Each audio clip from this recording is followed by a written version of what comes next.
Hello everyone, welcome to this another video. So sa video na ito, i-unbox ko tong akong bagong nabili na intercom. So ito po yung AGIAS B6 Pro. So ito po in-order ko sa Shopee noong November 11. So 11/11 naka-sale po siya. So nakakalaga na lang siya ng 1,500 pesos. So ito ay galing pa sa Manga Residence Sampaloc, Manila Metro, Manila PH. Yan, so winilhan kong store ay AGIAS Official Store. Okay, sa akin, i-unbox ko na to. So, ito na, ibubuksan ko na to. Okay, so, nandito, ito yung gamit ng gunting. Tapos ito, bubuksan ko na to. Ito na lang sa gilid, gupitin ko na lang. Ayan. Kasi makapal yung pagkabalot ha. Ayan. Okay. So, ito na yung box. Ayan. So, ito na yung box. AGIAS Motorcycle Intercom Riding Communication System.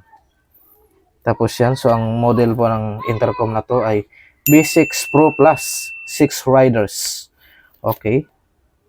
So, yan. So, motorcycle interphone helmet intercom. So, yan. So, yan lang naman yung box niya. So, ang video na ito ay ang AGIAS Motorcycle Intercom Unboxing. Okay, so ito po yung nabili ko lang sa Shopee.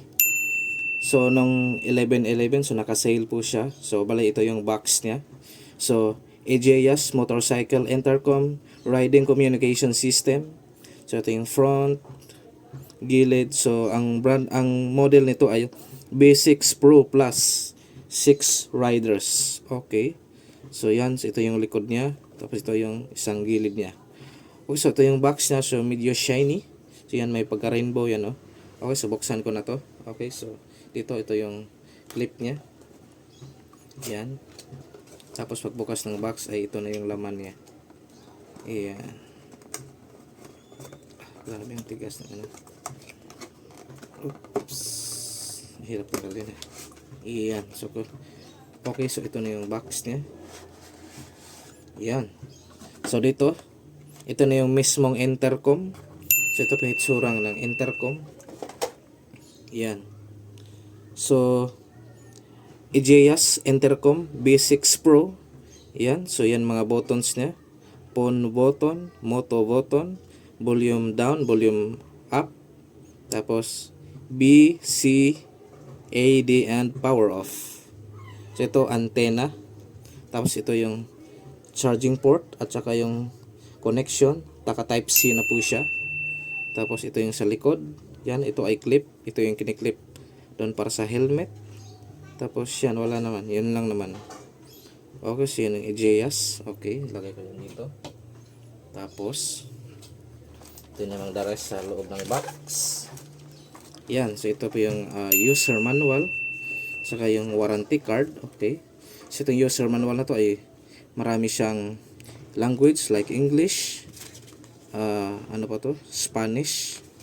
Okay, so yan. So pili lang. So usually ito ginagamit ko. English. Okay, so yan yung sa intercom. Makita dito yung yung mga boto na yon. Yan. So AGIAS Mesh Intercom Expert and model is B6 Pro Plus up to 6 riders. So ito yung kagandahan sa kanya. Pwede siyang makakonect up to 6 riders. Yan. So yan nakasulat naman yung mga kung ano yung ibig sabihin ng button. Okay, so yan. So ito, itabi mo natin to. User manual. Tapos yan. So ito yung laman pa. Yan. So ito yung andito yung velcro clip tsaka yung charging cable. Tapos yan. Ito na yung kanyang headset tsaka microphone. So nakakonect na siya. Yan. So yan, so ito yung microphone. So may wind noise reduction na siya. May foam siya. Tapos connected siya dito sa dalawang speaker. Yan. So speaker po ito. Ano, medyo mabigat nga lang oh. Medyo malaki, maganda to kasi malaki yung speaker niya. Tapos dito, nandito yung type C. Yan. So ito yung Type-C na to, yun yung kinakabit dun sa intercom. So mas maganda siya kasi Type-C na siya. Okay, so yan, tabi ko dito.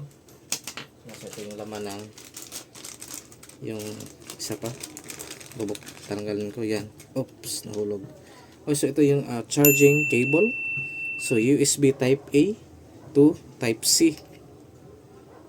Yan. Kaso, unfortunately, wala po siyang kasamang charging adapter or charging brick. So, kailangan pong bumili ng adapter nito kasi wala po siyang kasamang adapter. So ito lang yung downside dito kasi wala siyang kasamang adapter. So, may extra money ka pa para bumili ng adapter.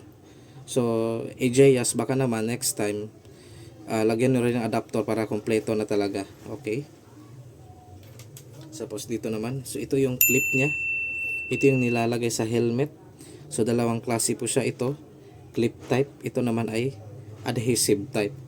So, mas maganda itong clip type kasi naka-clip talaga to doon sa helmet kaysa dito sa adhesive kasi maaaring matuklap siya kasi adhesive lang siya. So at least meron siyang dalawang option. Yan. So yan lang naman yung laman ng box. So unfortunately ay wala siyang charging adapter. So yun lang. So yan, so first is intercom, user manual and warranty, microphone and speaker, charging cable, clip. Yan yung laman niya.